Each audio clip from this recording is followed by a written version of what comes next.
What's up, everybody? Yes, it is Wednesday already. This is crazy. Hope everybody's Wednesday is going well. I am Marrone, and we are the Daily Gaming News channel here on Twitch as we cover everything going on in the gaming industry, as some stories are a little odd and some are a little salty at times, too. Your mic is muted in OBS.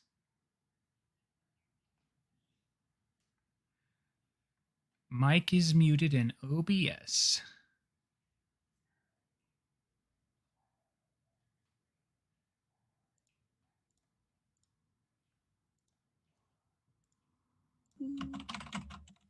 Talk.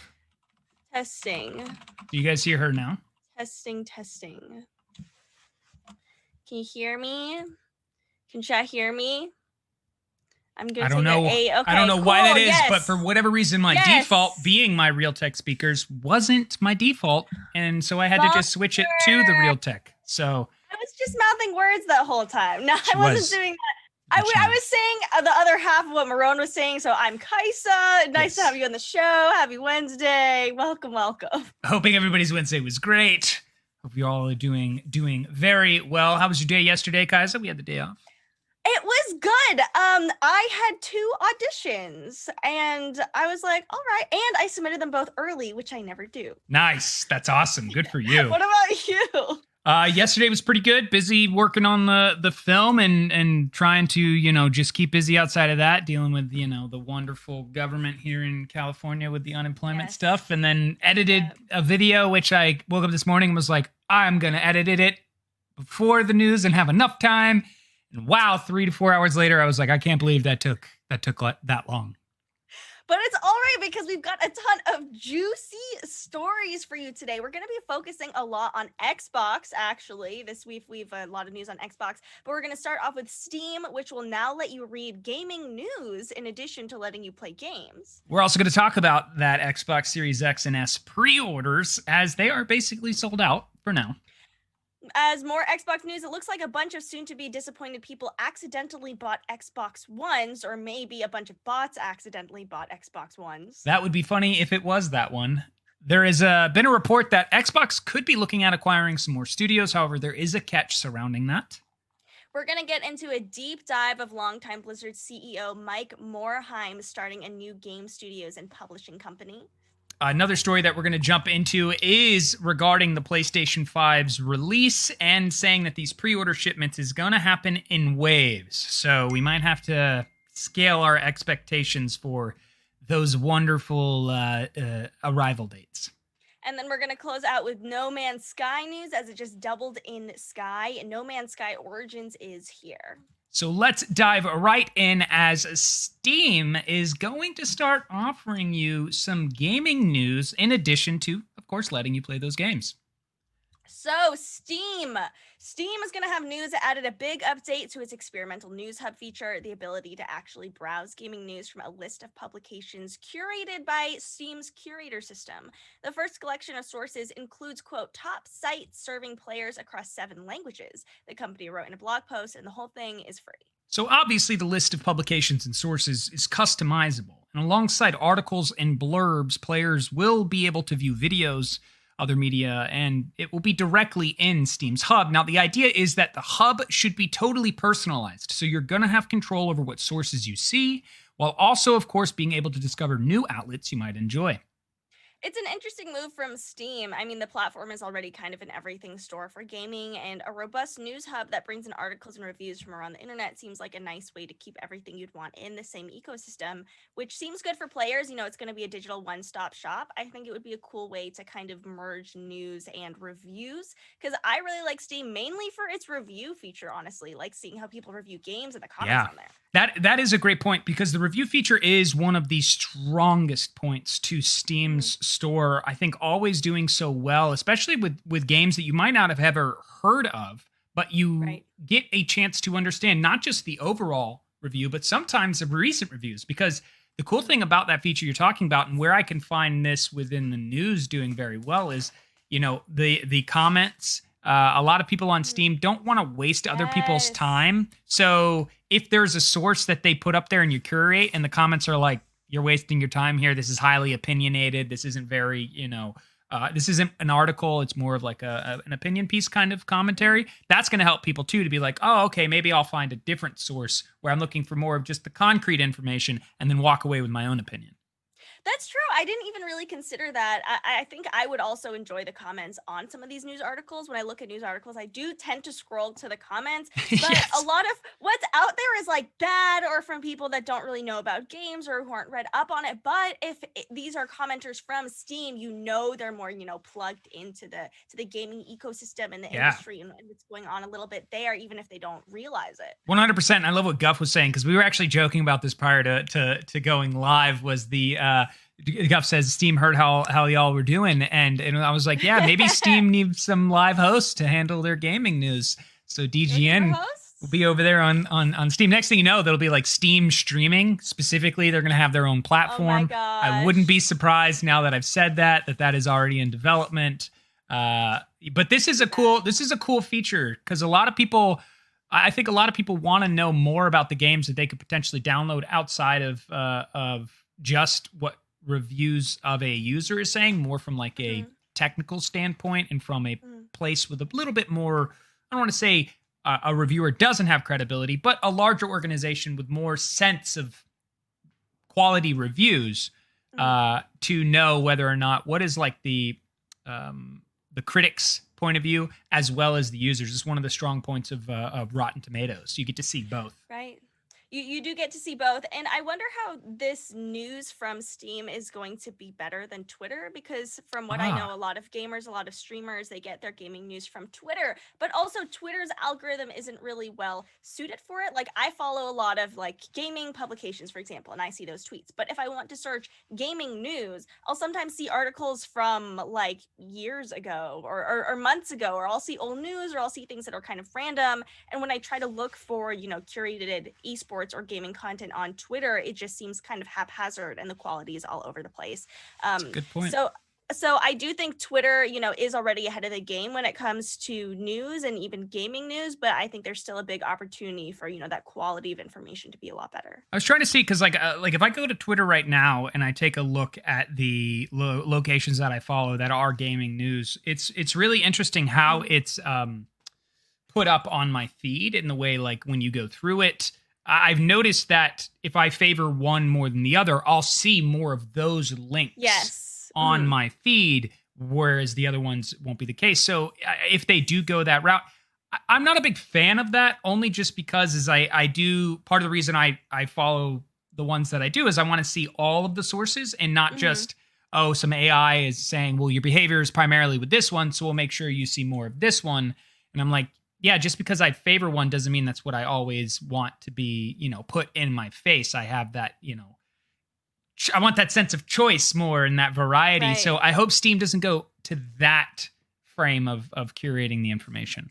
I agree. I don't like that algorithm either. I've noticed it a lot with Instagram as well, where there will be people that I'm like, have they even been on Instagram? And I'll go to their profile and there's like a month's worth of content that I've never seen. And, that way of trying to, like hyper specialize your feed to you ends up backfiring. And I end up, you're right, and like not seeing the whole picture, not seeing, all the news or everyone I follow's, content being pushed to the top of that. I really hope Steam doesn't go that way, because it does seem very trendy. I mean, with Facebook posts as well.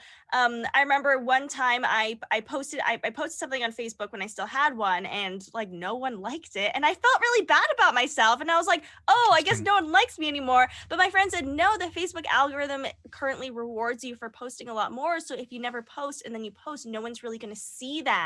And it ends up, I think, lowering the quality of your feed. Yeah, that's actually in congruent with the documentary. If you haven't watched it, I highly recommend it. I know people have been talking about it, but The Social Dilemma on Netflix, these individuals actually talk about this and how this works. So yeah, maybe Steam should hopefully, take news bits from this documentary and try to avoid that approach, because I think more and more people are beginning to know that. At least a certain generation is beginning to notice where the information maybe feels like it's being a little bit too biased to a certain source over other sources. And yeah, I Right. would actually be curious to see if Steam themselves starts coming out with their own type of news platform, because for them, they can reach so many more with their own in-house stuff, Mhm. that I think they might be moving into that realm of I want to say entertainment. You know, not just Yeah. being a Mhm. launcher, but being more than that. Like Steam TV, I Right. feel like is right around the corner. I can imagine that and see it now. So chat's been talking about Steam streaming, and I said, "Isn't that mostly for playing games with your friends?" Chat says, "Watching your friends play." If you mean the Steam thing, I know we've played it or we've used it with like remote play. Yes. I think what we're talking about when we're talking about Steam streaming is you don't know of anyone who's like, "Oh, that's a Steam streamer." Like they Right. live stream exclusively on Steam is what Right. Marone and I are more touching on, that we could see maybe in the future. Yeah, because it feels they're moving into this. They're doing different stuff, right? So they're Uh-huh. approaching this news media aspect to their platform. You know, Mhm. that really does go the extra step into that direction of being a Right. recognized as a media entity Mhm. versus just a game launcher. And I think it kind of almost inevitably goes that way because maybe you're going to see a lot of articles from the Verge or Games Radar, and you're going to see certain authors, and in a lot of these articles they now have videos accompanying them, which kind of discuss the same thing. So I could see if you see Yeah. the same faces over and over again in those videos, that's kind of a de facto Steam influencer if like their content and their videos on there is popular. Yeah, that's really interesting, and something that we're going to keep an eye on, because of course, if it does grow and it does go in those into those types of directions, it'll be really cool to see what they do. Like if you want to just take a comparison of what they did with virtual reality, Mhm. they did above and beyond with that technology. So I wouldn't be surprised if the people behind the scenes over there have ideas and ways of increasing the quality of something that we already recognize is in existence, and giving their touch to it. I hope it doesn't take away what I enjoy from Steam, which is it's a True. no nonsense store Yeah. already. I really hope that with their gaming news feature, it doesn't, overtake what my Steam, Yeah. dashboard looks like already because I do like the interface. I am stubborn against change, as are a lot of people.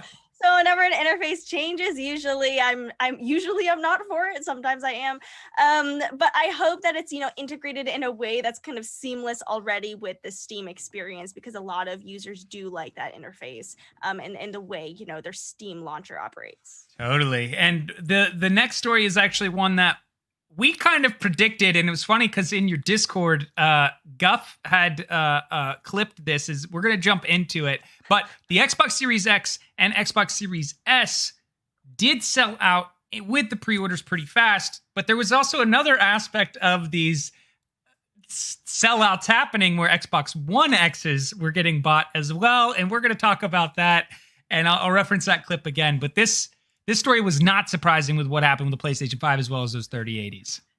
So the initial wave of pre-orders for the Xbox Series X and S have sold out at all major retailers, no surprise. Of course, there's still a chance that you'll find one in stock if you click through one of the many links, that you can find on pre-order guides online, but this morning's rush of orders seems to have scooped up most of the consoles. It's pretty safe to say they are sold out. So if you were trying to order a console earlier today, or maybe you're out there looking now, there was probably a decent chance you were actually able to get that done.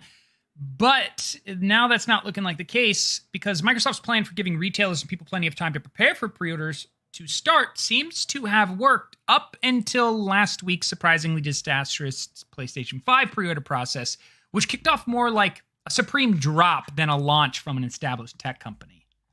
So Microsoft's official time to start pre-orders for the new Xbox consoles was 11 a.m. Eastern time on Tuesday, but not every site actually went live at that time, going against the expectations of everyone who is told to show up ready to buy at that time. Best Buy and Amazon simply didn't switch on pre-orders until close to an hour later, and as of last night, Amazon still hasn't started selling the Xbox Series S for whatever reason. So GameStop, they're still around, implemented a queue that stopped everyone from proceeding to place a pre-order until they were allowed in an orderly fashion. While it asked users to refrain from refreshing as to not lose their spot in line, there was a game designer, Zach Gage, who shared on Twitter that it might have actually been a spoof because this queue page still refreshed, albeit at a more measured cadence, so their servers wouldn't buckle. And Gage said that that opening the site in a different browser got through to the pre-orders at the time. Like, don't try to out-tech the techie people. Right. Like, they're going to catch up to you. So Tom Warren said that getting a console yesterday morning was a relative breeze. A few other people working in the gaming industry were able to snag a Series X or Series S without much issue. But if you haven't bought one already, you might have missed out for now. There will likely be more Xbox Series X and S's available for pre-order in the future, but no one other than Microsoft and retailers can say whether that's actually true or not. Now, as we did cover, Sony did fess up over the weekend that it had a lousy PlayStation 5 pre-order debacle, confirming it would make more consoles available to people who didn't have the luck during the absolute nightmare that honestly made Black Friday seem pretty chill. Now, I don't think that Microsoft should feel like it needs to do the same after today's pre-orders started up, and apparently they don't feel that way either. So the Xbox Twitter account shared that it is humbled by the demand in terms of solutions for getting a console ahead of launch day. It suggests signing up for emails from retailers, ending with expect more consoles to be available on November 10th. Not to read too much between the lines, but this isn't encouraging at all because that makes it sound like if you didn't pre-order a console now, you've got to wait until November and try your luck then. Yeah, I will say, like, their response to this is more of the, we knew this kind of was going to happen. It's exciting to know this many people want them. I had a friend of mine who was able to buy 2 of these Series S's that he was going to give to his kids for Christmas. And, you know, he was then like, well, I'm going to go buy an X for myself. And he was like, in that window of thought to go and grab the X, that it was available at the site, it was just gone. They were all sold out. And then he went all the other websites and they were all sold out. And he was just addressing how he was like, you know, it's cool and exciting that's there. But then at the same time, if these people got the chance to wait in line, like GameStop seemed to hint they were doing, maybe not necessarily living up to, people would probably feel more like, oh, I didn't get cheated out of this because I had my place in line. But it becomes just this bottleneck with internet traffic and just kind of this like Black Friday fight in the digital space of trying to get your order before someone else does and before the total quantity that the website has is gone. I still think Xbox's approach needs to parallel PlayStation 5's with the expediting as fast as possible, getting more pre-orders out there with the inventory they know they'll be able to meet.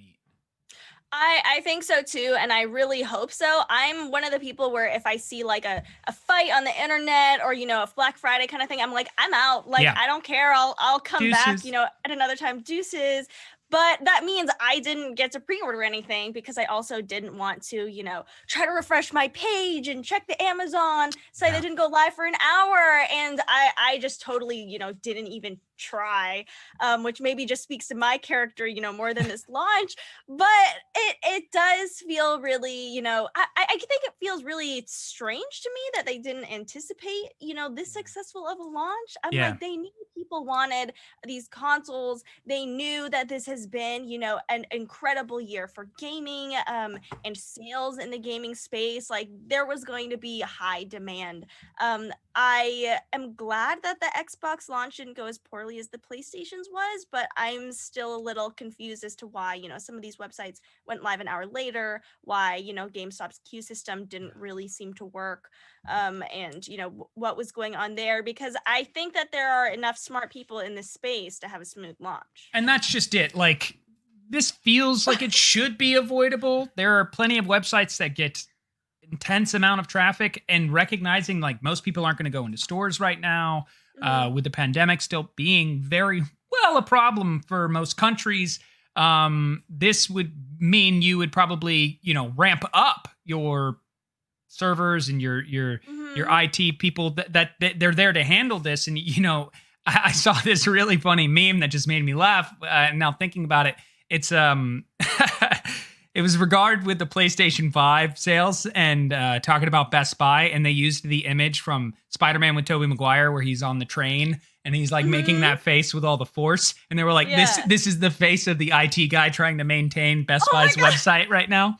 And I was like, that is hilarious and Yeah. has appeal, but it shouldn't be the case. These places should be able to prepare enough and have the understanding, like, guys, it's probably going to be a lot more traffic than we've ever seen before. Let's get ready. Yeah, I don't know, maybe it's just incompetence, maybe, I mean, I don't run a billion-dollar company, maybe it just comes with whatever bureaucracy or, handling a team that big is why this didn't go very smoothly. But I really hope that, there are going to be more consoles and more units.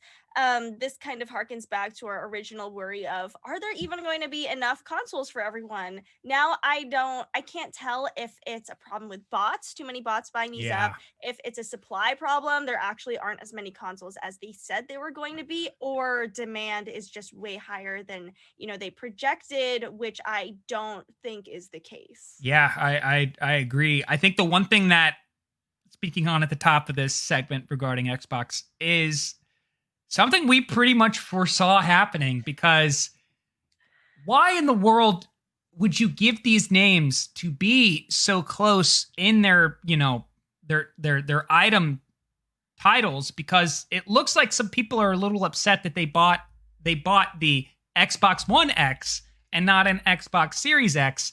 And honestly, that confusion makes sense. And honestly, when I read the headline of this article from The Verge, I read, oh, a bunch of people accidentally bought the Xbox Series S. What's wrong? Were they trying to buy an S? Because even I didn't pick up that the headline said Xbox One X instead of Xbox Series S. So on Tuesday, Microsoft launched their pre-orders, as we have said. But the Xbox One X, which only has one word of difference, seems to be confusing a lot of people, partially because it sounds almost exactly the same. Yeah, so it might not be the only thing confusing just us, but as well as many consumers, because despite Tuesday being the pre-order day for the Series X, this is the new Xbox, the One X, the old one, pretty much had a banner day on Amazon as well, and at one point was up to 747% on Amazon's movers and shakers sales chart. So these Amazon charts only cover the past hour of sales, so it wasn't at number 4 all day, but it did get to number 4 apparently, and that 747% figure is how much the Xbox One X climbed up in the charts, not necessarily an increase in unit sales. Now, I don't think any of us think it's hard to imagine how people could end up buying the wrong console, but if you search Xbox Series X on Amazon, the top 2 search results are for the Series X and the One X. And the images of the two can be hard to distinguish from one another. Both feature a large black box with an Xbox controller leaning against it on the right side, all on a black background. And in the rush to grab a valuable pre-order, I think we can all understand how someone could mistake the two offerings. For the people who did accidentally buy an Xbox One X, hopefully they realize their error and are able to return their console for a full refund. Hopefully they eventually, get to play on next gen.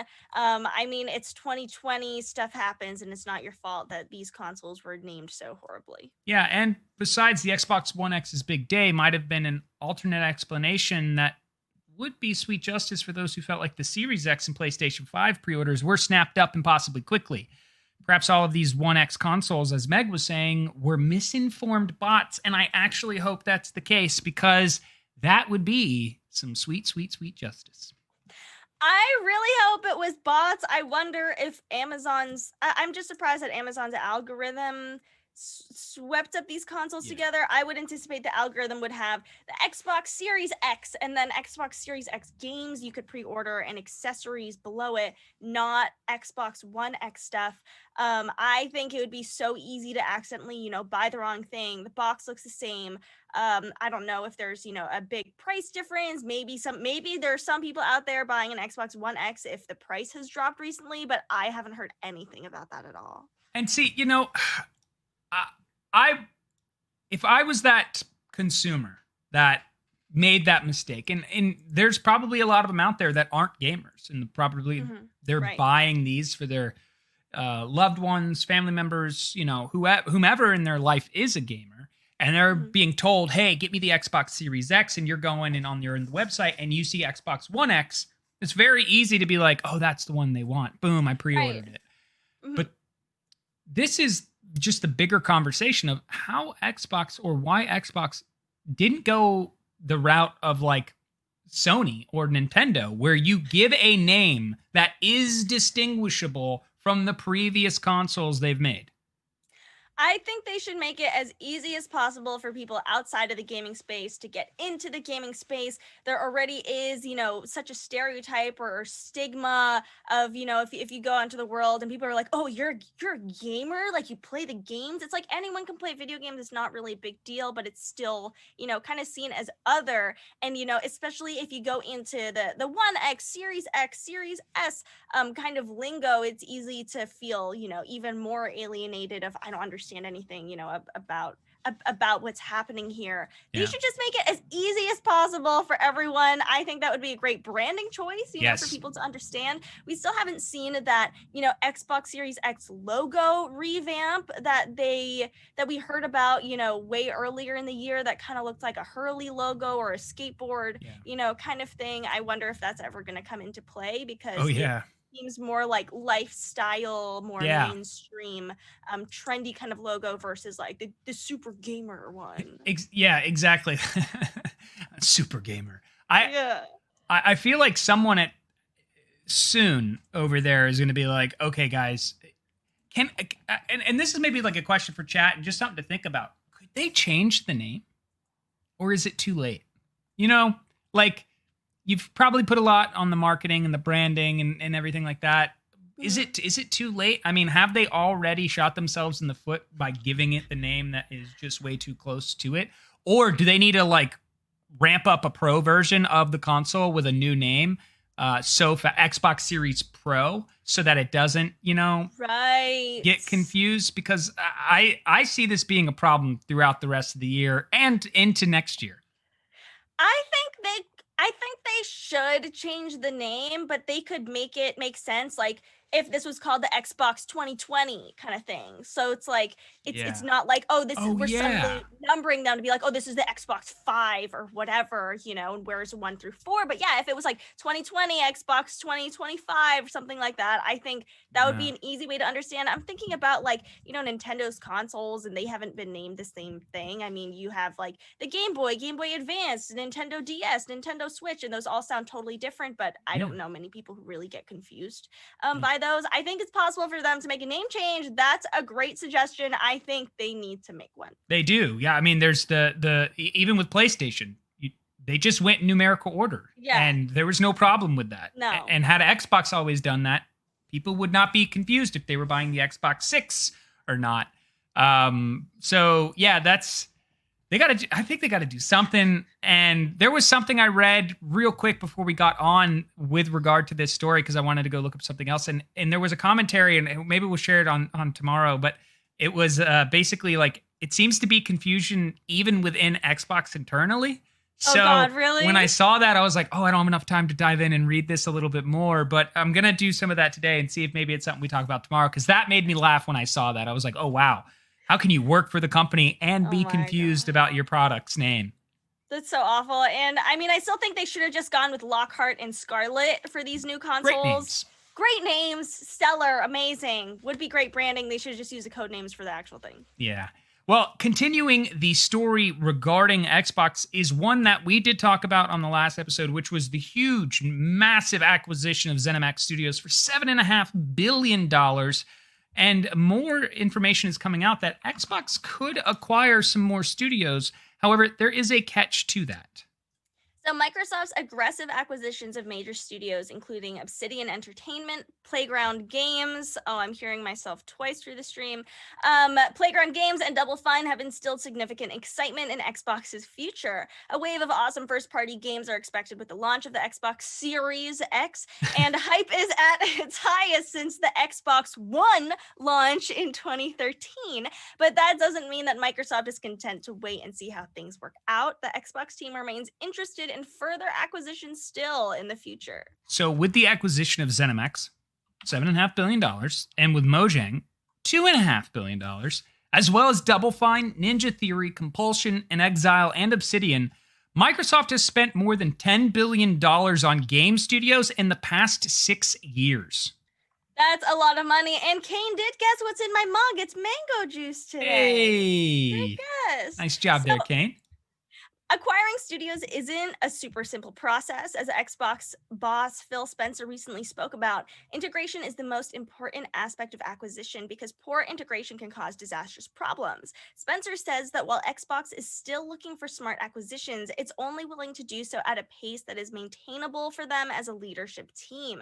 As in, the team has to be in the correct state to ensure fluid integration into Xbox Game Studios. Spencer's sentiment may explain why it feels the Xbox has pressed pause after its initial flurry of acquisitions. Spencer even expresses a similar thought, saying that we want to make sure that those studios are onboarded in the right way. And he went on to explain how Xbox's priority was that the new studios were treated as full parts of the organization and that they felt supported.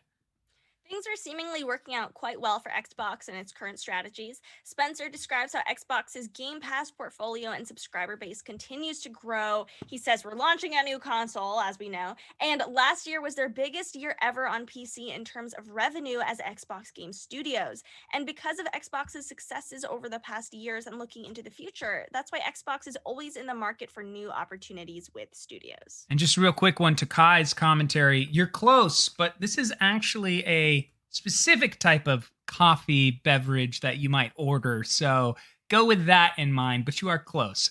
So continuing in the Spencer commentary, he did say that it isn't just the attitude with regard to this acquisition and them feeling, welcomed and accepted, that it's not the attitude of the Xbox team alone. Even Microsoft CEO Satya Nadella and CFO Amy Hood have strong support for what Xbox's team is doing, with no signal that Xbox should slow down anytime soon. There's perhaps no better example of this than recent reporting that Microsoft is one of the parties interested in acquiring Warner Brothers' gaming division, which we've kind of heard mixed news about of who's going to buy it, is it still for sale? So Warner Brothers is considering selling its massive gaming division, which includes Mortal Kombat developer NetherRealm, Batman Arkham developer Rocksteady, and 14 other studios across the world. It would be an expensive and challenging acquisition, but one that would result in incredible value for the Xbox brand as well. And in terms of another future buyout, Xbox's Phil Spencer said in 2019 that the company is looking to acquire a Japanese studio. He said that I think it would be nice if we found an Asian studio, in particular a Japanese studio, to add to our studios. And that's what he said back then. Spencer told CNET that Microsoft's acquisition of ZeniMax is all about securing more content, which is paramount to the company's success. He said that content is just the incredible ingredient to our platform that we continue to invest in. This doubles the size of our creative organization. And then finally, we would just recognize that Microsoft is still bolstering its first-party games lineup, in part to help increase the appeal of that Xbox Game Pass service, which is already off to a hot start with 15 million subscribers. Content really is king. It seems like, a lot of these companies right now are about, having more content on their platform. We talked about Steam with having news on their platform, Microsoft wanting more games and wanting to add more value to the Game Pass service. That's a lot of money that they have been, putting towards these studios, but it seems like so far everything's going well and according to plan. And with the understanding that the appeal for across the board for Xbox right now is that Games Pass, and what they're going to be doing with the X Cloud, with the Games Pass Ultimate, and what you can do with PC. This choice of acquiring studios, Sony's got to be aggressive here on this, because I didn't realize how many Microsoft has now, but damn, they got a lot covered in the gaming industry. And I feel like what's going to happen with these games, specifically in regards to like the next gen console for Sony, if Sony doesn't start buying some of these up, or they're going to have to start shelling out costs to Xbox on a way that they're like, you want these games too? You need that 10%.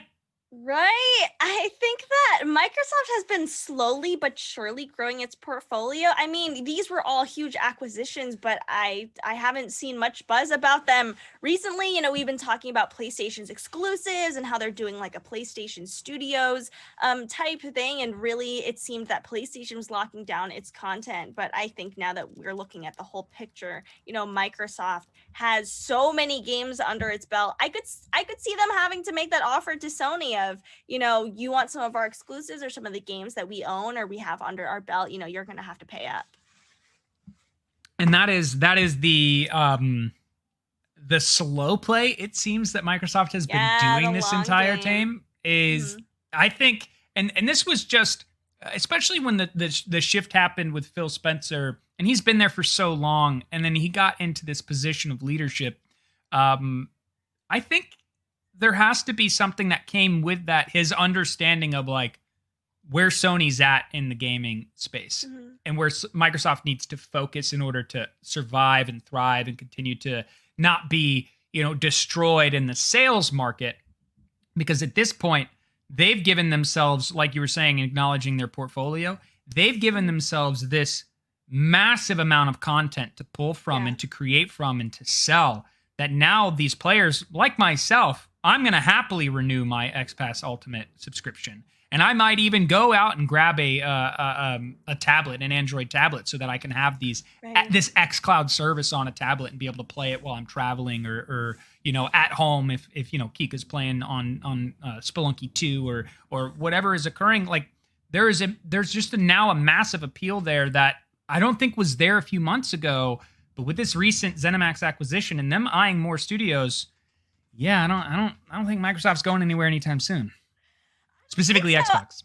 Right. And I was a little not concerned, but you know, when we were talking about the PlayStation 5 and for example, for Marvel's Avengers, you can play as Spider-Man on the PlayStation, but not on the Xbox. And it seems like, you know, PlayStation was teasing all these perks, but now those perks don't seem to amount to anything of value. I'm like, okay, you can have Spider-Man. Like if you have the Game Pass, you're going to have, you know, all of these games. I don't think they really compare anymore. Speaking on Android in general, I've noticed that on other apps too, they'll be like, this feature is only available on Android. I don't know if maybe I've been unlucky with like developer specific things that have been for Android more than iPhone, but just in addition to the iPhone news with, you know, Epic Games and Apple, it makes me really, you know, consider more that I should be getting an Android. Yeah, and something that I think continues to propel that thought process is how in which they are handling themselves,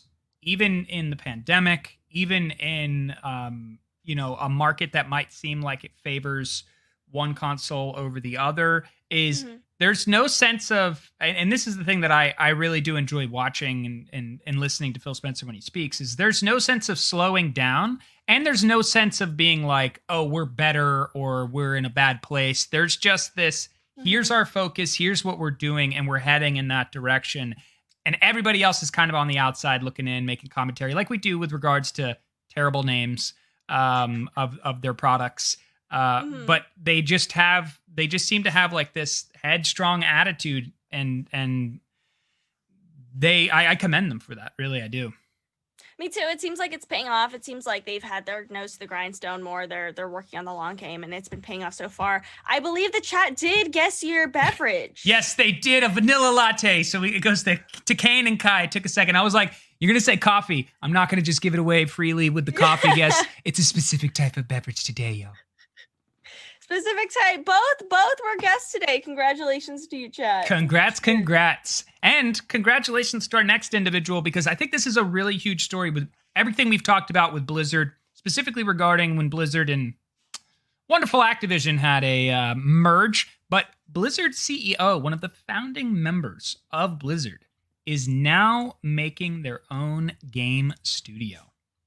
So this is a long story that we're going to delve into. It was covered by the Washington Post and, sheds a lot of light on, the original team at Blizzard and how Blizzard has changed so much since.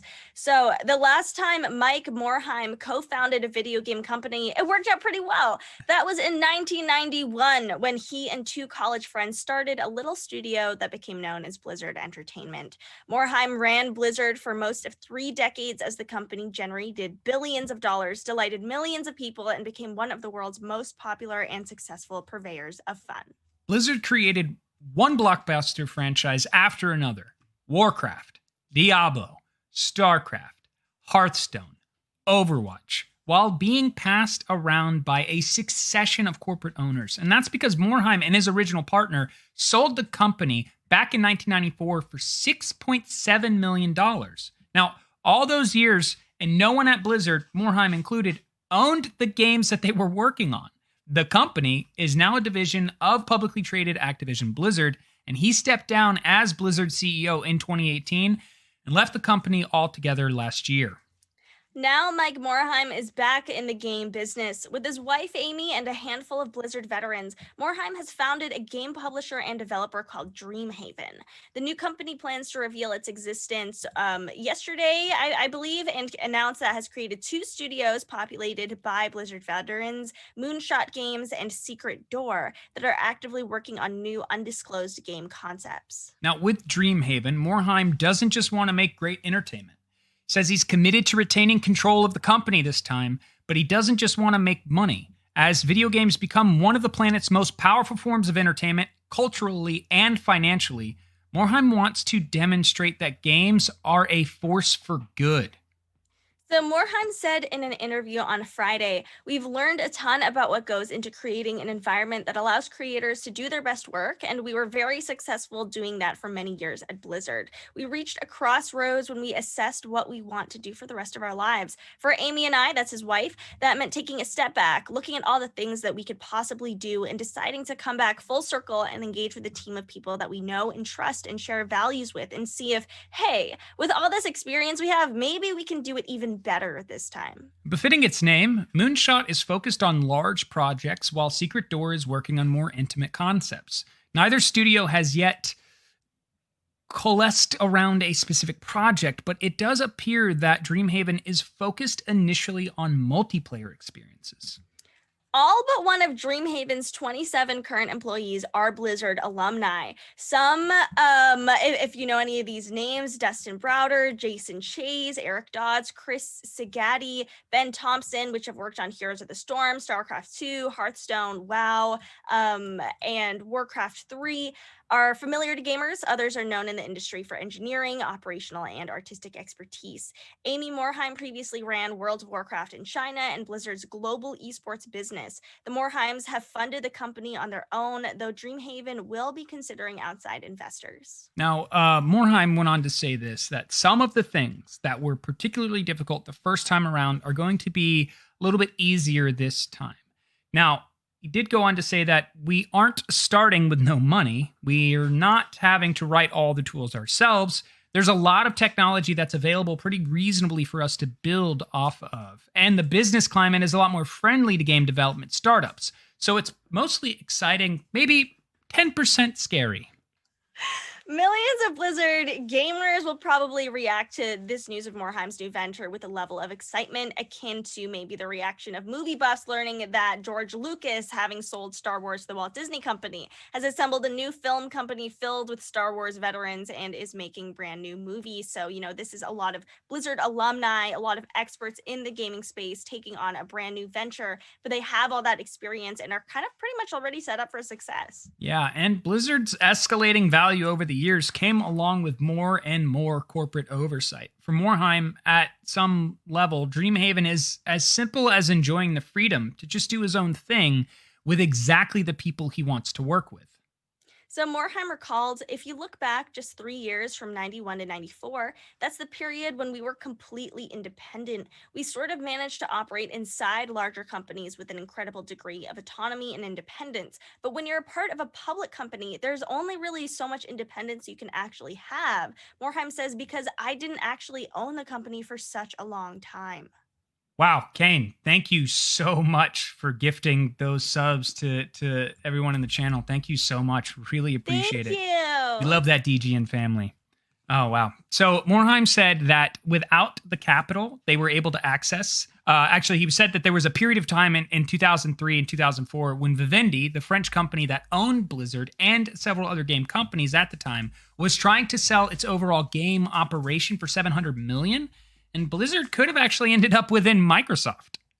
He said that we're working on World of Warcraft. We're in meetings with Microsoft and others about potentially selling off all the Vivendi games. People were having trouble justifying the $700 million price tag at the time, which seems like a lot of money and was a lot of money back then. But if you put it in historical context of World of Warcraft, that would have been a screaming deal. If we would have managed to do a leveraged buyout and get control back of the company, right then would have been the moment to do that.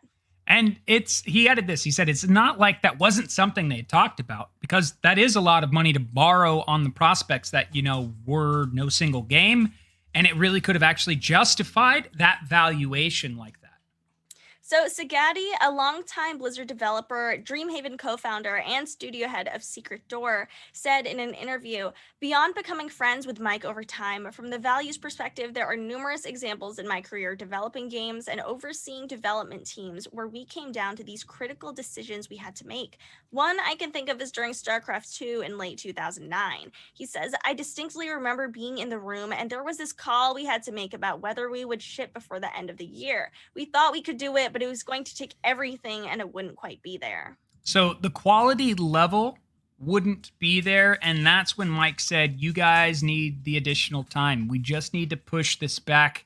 And that's obviously a horrible conversation, given the context of everything we know. So in that, he said, I know he's going to have to deal with other people down the line, but Mike was just leading with what was right by players and by us as developers. And that happened time and time again. And I got to say, that does speak the volumes of this individual and why it makes a lot of sense it didn't stick around after that merge with Activision.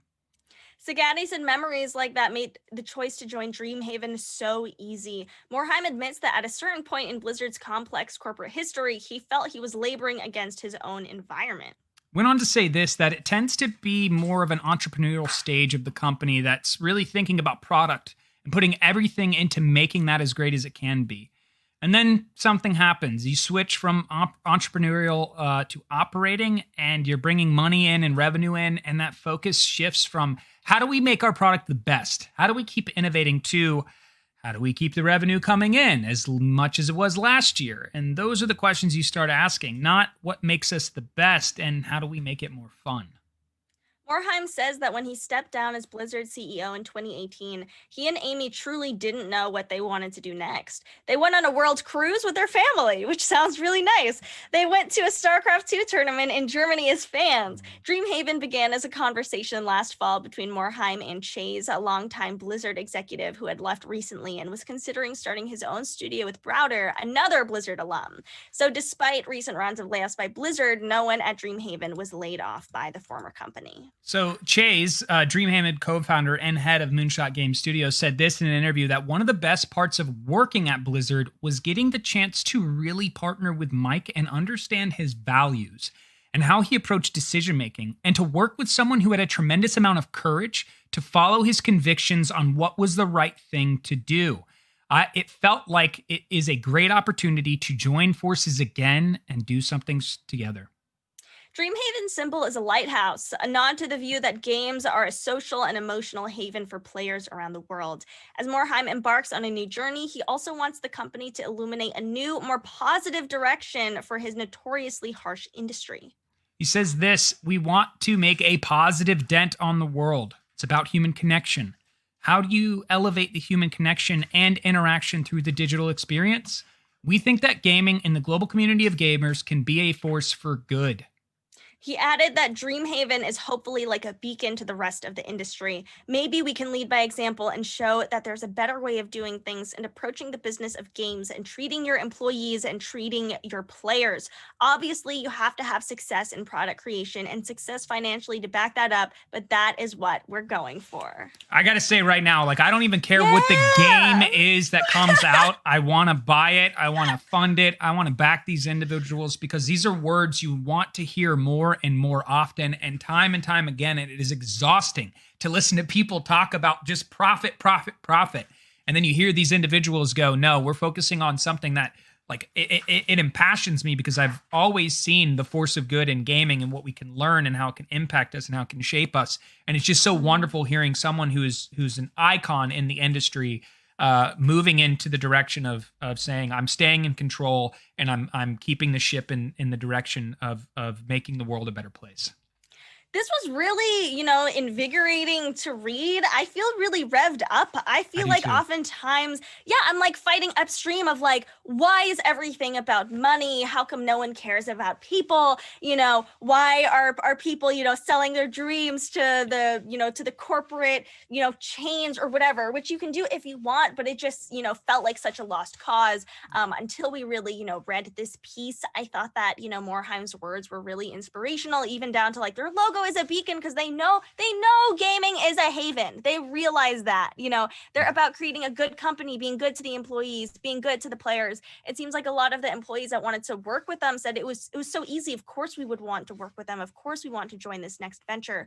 And it really, separates, Mr. Morheime's name from what we now know as Blizzard with, Activision Blizzard and the steps that they've taken and how it's so different from the company that, he founded in the first place. 100%. This is why so many of the employees at Blizzard felt the way that they did, the ones that were there before the acquisition and all the decisions that have been made since that acquisition that have felt like there's just been a focus there for profit and not for quality and the storytelling.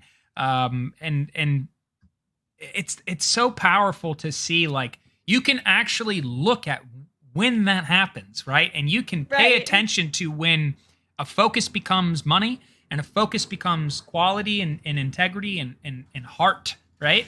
And just that being a decent human being in all that you do and letting that be your driving force. You can see, and Blizzard is the example to say this is why stuff like this should be less, if not just completely irrelevant to how in which we produce what it is people are going out and buying.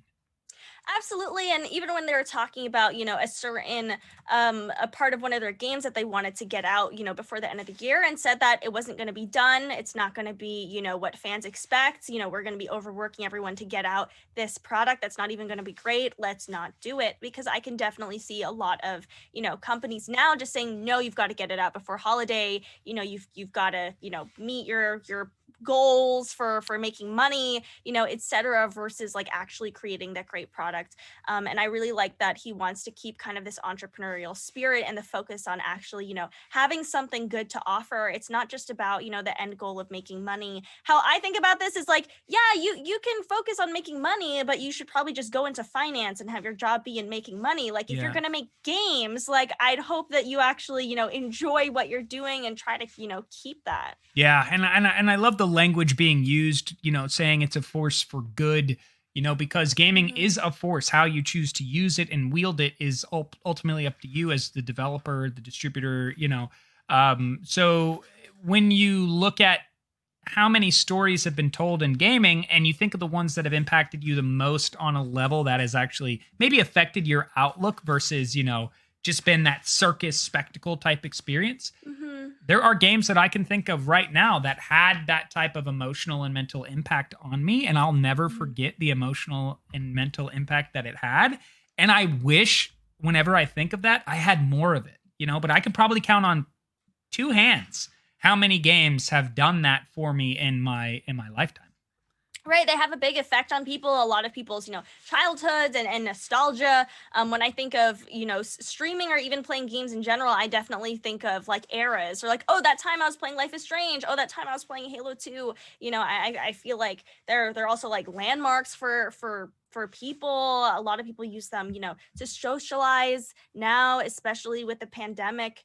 And just as things become more global, really, I have friends around the world that are like, hey, let's get on Fortnite, even if I haven't talked to them in a while and we can't meet up anytime soon, we can still connect on some of these games. And I think that gaming can be a force of good, and it's really nice to hear these words to counteract Chat was talking about microtransactions and the cheaters and whatever XYZ that's happening there.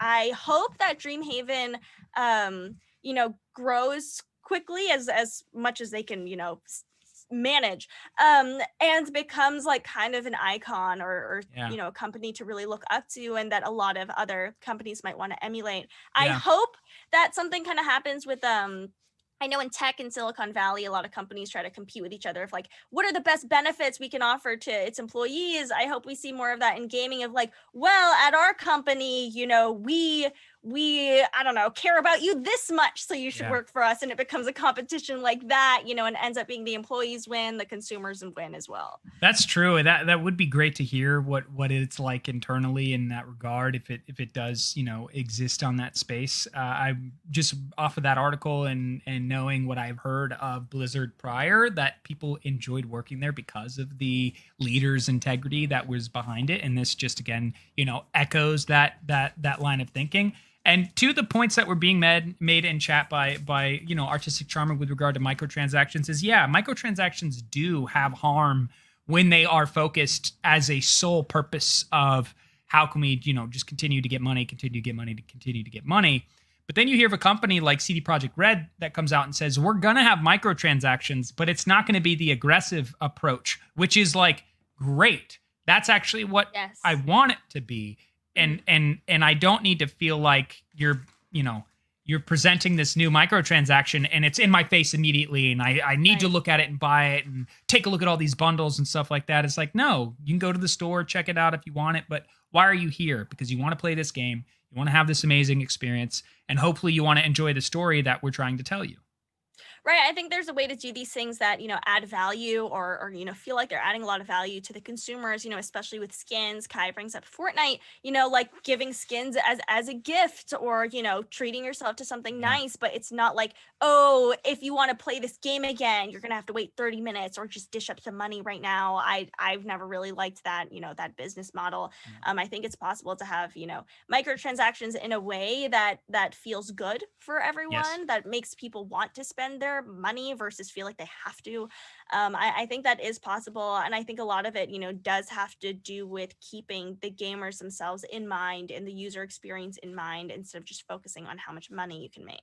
Right, which is the recent understanding of the displeasure towards Marvel's Avengers game that a lot of people were hyped about, but then started to just realize like it's pretty aggressive in that regard. And some of these other titles that want to focus and hone in on that. I say this time and time again. I enjoy playing Call of Duty Warzone because I get to play with my friends.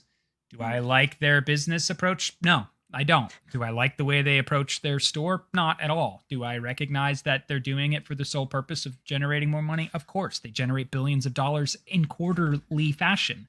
So yeah, if you want your focus to be money, do it. But at the same time, recognize that someone like myself, who's excited for now Dreamhaven's first title, whatever it may be, I will happily shift my focus to a place, just like when Cyberpunk comes out, and other entities take this approach to game development and to publishing. I will switch my allegiance financially to the places in which their values are in line with my own. I would like to see, some studies about this, because it does seem like the companies that have a good, business model with microtransactions are very successful, like League of Legends or Fortnite. They're free to play games. They're free and they generate so much money. And I think, like me playing Fortnite on stream or, people buying skins for me or for themselves that they've seen on my stream has, resulted in more money from Fortnite than if they, put a price tag on their game to begin with and they end up, coming out on on top of that, I would love to see more information on this in the future, because I do think that, having a good experience, does lead to more money. And I would love to see that, hypothesis confirmed somewhere, if it is. If it is, yeah, I think there might be some ability to anecdotally come to that assumption off of CD Projekt Red's journey. I would like to say that after Dreamhaven comes out and does their thing, that maybe they're another one that we can pay attention to and kind of gather more information. But that's great. I hope some university out there that studies this kind of stuff is doing this and making it happen. And we're going to report it right away the moment we find it. Totally. But tomorrow we're going to touch on news from direct PS5 pre-order shipments and how they're going to be in waves. And we're also going to move the story, the No Man's Sky update that recently came out, the Origins update, and we're going to be talking more about that. So for all you No Man's Skyers out there, you'll want to come and check this out because it's a pretty big update. And then tomorrow we also have a big stream because we're going to be interviewing Mr. Morris Games from Haiku the Robot. So make sure you tune in tomorrow. We're going to be posting more information on that. It's going to be a lot of fun. Also, don't forget, if you are liking and subscribing and following us on Twitch as well as our YouTube, we appreciate you. And this is not possible without you amazing human beings. So thank you very much for being a part of this journey as we continue to grow DGN and continue to cover everything going on in the gaming industry. Don't forget to use our mailbag as we can take ideas from you and suggestions and things that you maybe want to hear us talk about, and then share them on future episodes. Thank you so much for joining us. We are live from 1 to 2 p.m. on weekdays. Tomorrow is going to be our last day of the week. We do not have a show Friday, but we usually do all weekdays. Marrone and I also stream on Twitch right here. You can check out those links in chat. Yes, do that, and we appreciate you for that. So for Daily Gaming News on September 23rd, 2020, I am Marrone. I am Kaisa. Thank you so much for joining us, and we'll catch you at that interview tomorrow. See you tomorrow, everybody.